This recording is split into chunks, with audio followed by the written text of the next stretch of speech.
Hello there. Today I'm just working on setting up my computer so I can start doing like really cool videos and stuff, not just me talking. But while I was doing that, I was thinking I can make a really quick short video with just like something may help people think about in the future, you know, and that's going to be about gold sculpture investment in non gold key commanders. And this is what I'm considering calling a budget sculpture list, where you're not planning on going headlong into these commanders right out the gate, but when you do, you have a starting point for a march. And I'm going to start out, we're just going to do it with infantry. And bear in mind, when I go through this list, most of these commanders are going to be 5511 or 5111. That's it. That's looking at like maybe 200 sculptures a commander, just to give you a march that does something. And if you're waiting on working it up, you can make this march happen.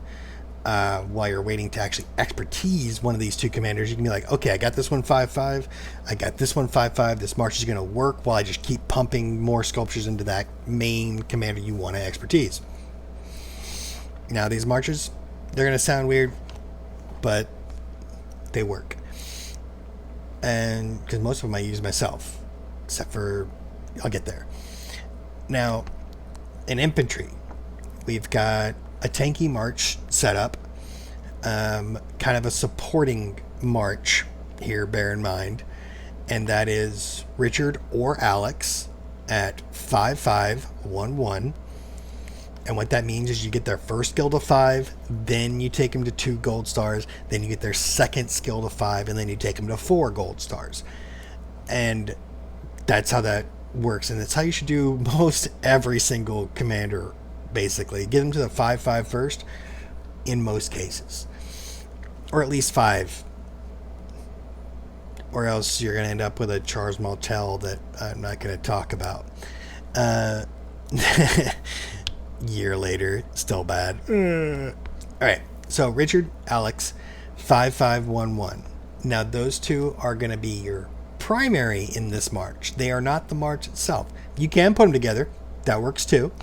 But their secondary is either going to be each other or Mulan, 5511.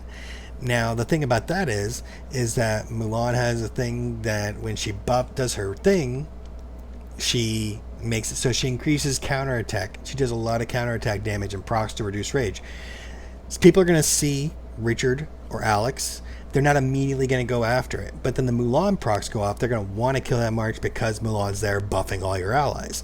But because they're attacking Mulan, they're hurting themselves even more, because it's not going to kill your Richard or Alex right out the gate.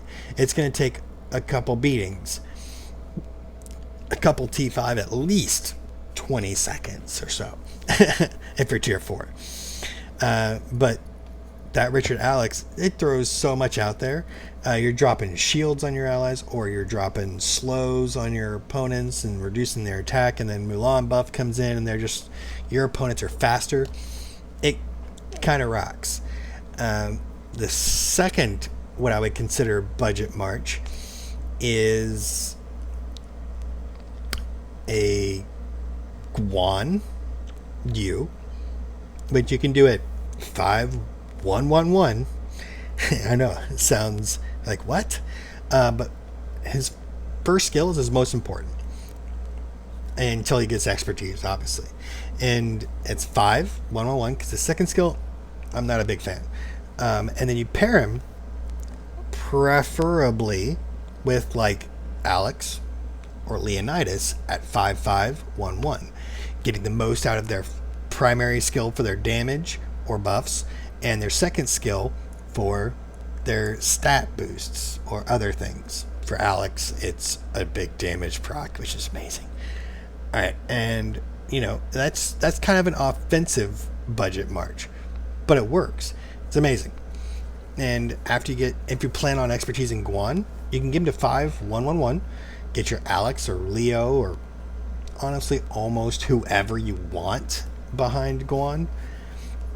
Preferably someone tanky to help him survive, because they see Guan, they're going to want to kill him. I like killing Guans. And they're...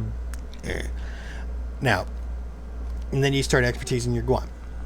It's kind of like with the other March, where you have Alex Mulan, and then you start expertising your Alex, or your Richard. It's how a lot of these marches are going to go. It's basically you start out dropping... Now, Mulan is a gold key commander, but right now, not a lot of people have her. But she works really well as a substitute secondary for a Richard Alex March once you do get her to 5-5. If you want to invest sculptures to get her there, shit happens. Don't spend too many sculptures into your gold key commanders if you plan on playing for a long time. Now, because over a year or so, eventually, maybe, your gold key commanders might get expertise, and then you have wasted sculptures. Now, the thought process on that is that it's by that time, those gold key commanders might be completely useless to you. And this is basically true.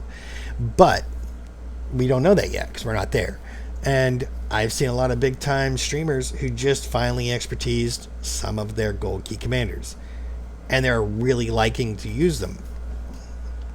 Now, there are ways to make use of those gold sculptures. You can always drop them into the Ruined Crusader Fortress. Who knows if there's going to be an exchange thing for them later. Just don't pump too many sculptures into your gold key commanders. And the only reason Mulan's on this list is because she's brand new, so you may think of doing a budget investment on her. Okay, moving forward. Now we go to Cavalry. Now, with Cavalry, we have a kind of a square of 4 commanders that mix really well. You got 2 on the left side, 2 on the right. On the left side is Khan and Saladin as primaries, and one's a very offensive and one's very defensive, or tanky-ish, survival. And to pair with them is either William or Takeda. Now, with all 4 of those is 5-5-1-1. You get all those together, and you can mix and match them. Just Khan or Saladin as leads, William, Takeda as secondaries. With Khan, you'll want to be William, because Khan pumping out more skills means more damage. It's kind of his thing. So Khan is better with William. Saladin, go with William or Takeda. Specifically Takeda, because then that march is really super freaking tanky. And it's a really good march. And then there's the infamous march, which is Attila Takeda. Now, this march, kind of like Guan, where you can start out with 5-1-1-1 on the Attila, get 5-5-1-1 on the Takeda, and then from there the march is decent in the field. And then from there you're just pumping sculptures into your Attila until he gets expertise. And it'll work. I've seen it. I've watched plenty of streams with lots of things that aren't expertised, and I don't have anything fucking expertised, so we'll just go with that.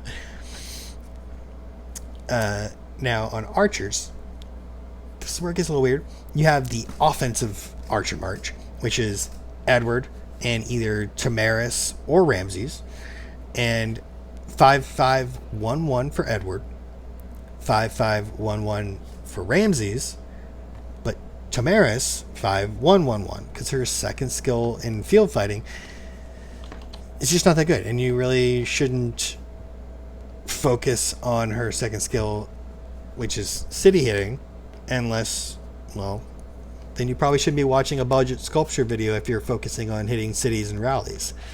Just saying. You need to look at actually expertising 2 commanders for rallies or for garrisons, period. If you are going to be field fighting, that's why you start with the budget videos, get your multiple marches set up, and then start topping them out. Second archer march, and this one I find super fun, even though it sounds like a garrison march, but it sounds like a really fun field march too, because it's so tanky. Now, and that starts with Artemisia at 5-5-1-1, and has either Ramses or Tamaris behind it, with 5511 Ramses or 5111 Tamaris. Now, I know that doesn't sound weird because, like, oh, Artemisia is a garrison commander. I'm like, and Richard's a rally commander. It's not that big a deal. And with that, it's like, you have Artemisia, who gives big boost to the defense of your stats. And additionally, Artemisia has a percent chance to silence herself, which means that her skills won't happen as often. And what that means is that Tamaris's poison stacks get higher. Much like with Edward, because of his high rage cost, his skills don't happen as often. So Tamaris gets her more poison stacks in. And now, granted, with Artemisia, it's not guaranteed she's going to get those higher stacks, but it's very good because Artemisia's march is much more survivable, and whereas the Edward march is just going to do more damage. However, Artemisia does AoE. That's a thing.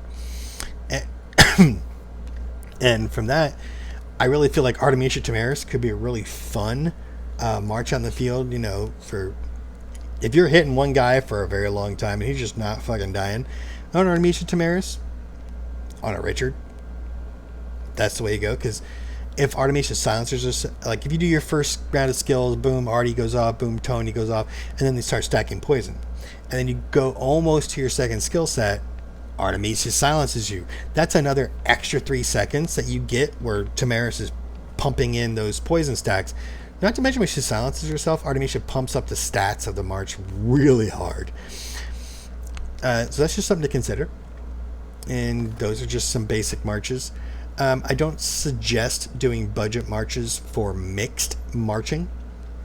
And basically any of those tanky marches there, you can try and throw Aethelflaed behind, or Joan of Arc, or Mulan. Prefer you use cavalry to throw William behind if you're playing a supportive role.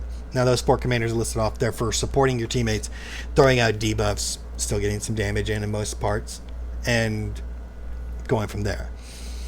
So, just some budget listed marches. Richard or Alex and Mulan, Guan Alex or Guan Leo, Khan William, Saladin William, Saladin Takeda, Attila Takeda, Edward Tomi, Edward Ramses, Artemisia Ramses, Artemisia Tomi. And that's just kind of a breakdown of like what I thought of like something you do if you had 400 sculptures, you wanted to make a march. There's a list of some really solid marches to suit whichever troop type you want to roll with. Next time, 84G.